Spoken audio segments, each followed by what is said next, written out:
এই গানটা সত্যি has played such an important role in our career. We were just, finding a small little, light of hope after the COVID when we got this call from Ministry of Culture. And, round the corner, we were celebrating 125 years of Netaji Subhash Chandra Bose. এবং ওর এই উদযাপনে আমরা ঠিক করলাম এই গানটি গাইব এবং this song really, reached a long way and আমাদের এই ভাষণটা তারপর থেকে যেখানেই আমরা গাই try to end our concert with this song. আজকে ভাঙা গলা নিয়ে গাইছি, বারবার বলছি because আমার নিজের খুব খারাপ লাগছে, but it's the spirit, it's the day. এই গানটা গাই।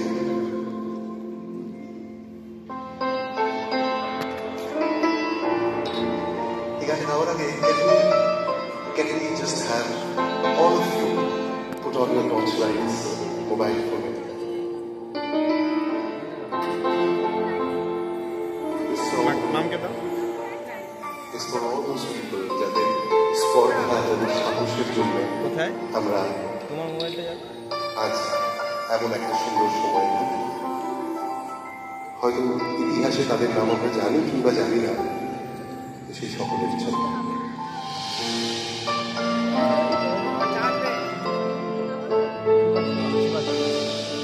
এবং আমরা সবাই মিলে গাইবো তো গানটা? আমি সত্যি শুনতে পেলাম না, গাইবো তো?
One day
সে যে আমার জন্ম